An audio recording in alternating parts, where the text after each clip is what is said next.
Okay, for this video, I will be teaching you how to count in Japanese. So, before we start, dapat kabisado niyo muna ang 1 to 9 or 1 to 10. Okay, so in 1 to 10, 1 is chi, 2 ni, 3 san, 4 is yon or shi. However, we will be using yon. 5 go, 6 roku, 7 nana or shichi. But for this video or for this lesson, I will be teaching you or we will be using nana.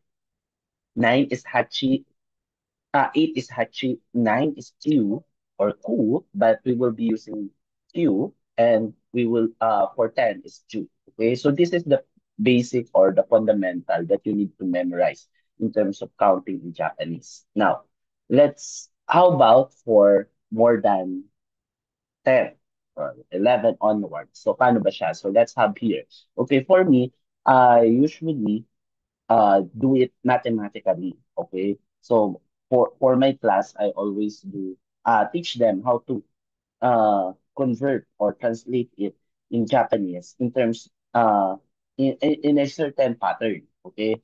So ako, ginagawa ko siyang mathematical equation. Okay, so first I remove the base which is 10 for this one. For two digits ang base natin is 10. So 10. Ilang 10 ang meron tayo in 11? Isa. Okay? Then ilan ang natira? We have 1. Okay, so paano natin ito convert? So let's translate the 10. The Japanese for 10 is ju or ju. Yan. Okay. And what is the Japanese of 1? Ichi.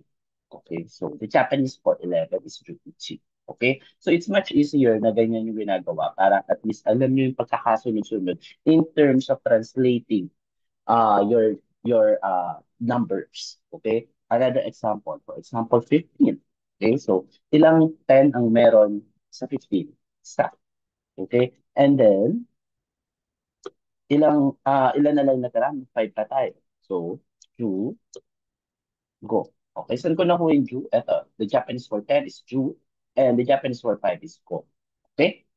So, paano naman yung 20 pataas? Like, for example, 23. Okay? So, again, ang basis natin is 10. Ilan bang 10 ang meron sa 20? Dalawa. Okay? So, ganyan po siya sa math, diba? 2 times 10, 20. Tapos, ilan na lang natira natin? 3. Okay? So, ganyan po natin siya i-convert. So, let's start with 2. Okay? So, me.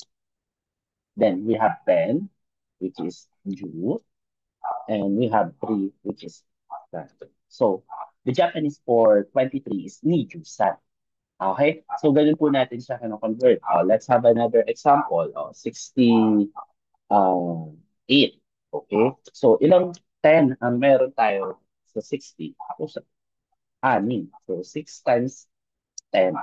Tapos, ilan ang natira? 8. Okay? So, Roku. Saan ko nakuha yung Roku? That is the Japanese for 6.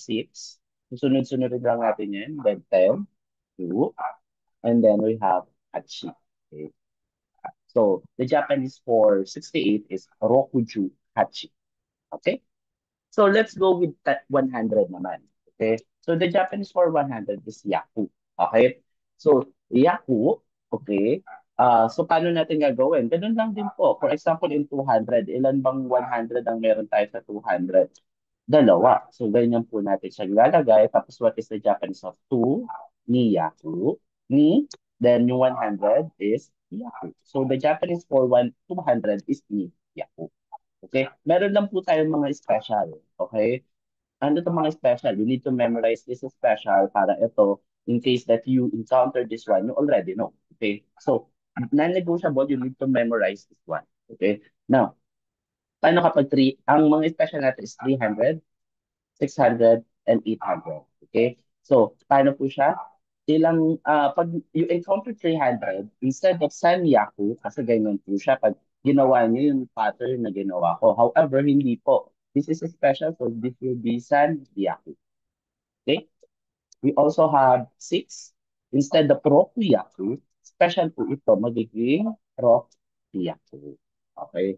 And we also have 800, which is instead of Hachiyaku, magiging Hapiyaku. Okay? So that's how you use that one. So let's translate. Okay? So let's write random numbers here. So 457. So how will you convert this one? Katulad lang din po ng ginagawa natin kanina.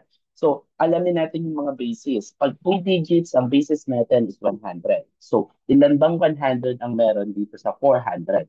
Di apat. Okay. Then let's go to the second digit which is 50. Ilan bang 10 ang meron sa 50? Lima. Okay? And ilan na lang ang natira? 7. So, kung ganyan po natin. Tapos, ita-translate nyo lang po kada number na meron dyan. Like, for example, ang 4 is yun. And you have 100 is yaku. And then we have 5 is go. And then yung 10 is chu. And we have 7 is nana. So, the Japanese for 457 is yon yaku go ju nana. Okay? Another example, let's have, I will type random numbers here, 5, 2, 9. Okay, so um, again, let's see the basis. In 3 digits, ang basis natin is 100. How many 100 do we have here? So 5.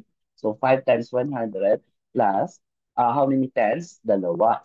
Okay, and then we have 9. Okay, so how would you convert this one? Okay, so let's translate lang per digit. Okay, so go, yaku, ni, ju, nana. Okay, paano ko nakuha yan? Sorry. Paano ko nakuha yan? So yung 5 is go, 100 is yaku, yung ni, sorry, ni is yan, yung 2. We have 10 is ju, and we have 9 is nana. Okay? Paano pag yung kanina mga special? So let's have 365. How would you convert 365? This one, how many 100 we have? It's 3. Okay. 6, kasi 60 po siya. And we also have 5. So instead of Sanyaku, hindi po. Okay. Doon po tayo sa special. So this will be Sanyaku. Okay. And then we have Rokuju. Okay, and po. So the Japanese for 365 is ang Byaku Rokuju po. Okay? And that's it for 1 to 100. Okay? So I 1 to 999 I mean. Okay? So ganun lang po ang technique na ginagawa natin. You just need to memorize those special numbers, yung 1 to 10 and the 100. Okay? So stay tuned for the other video for more than 1,000. Okay? So goodbye everyone.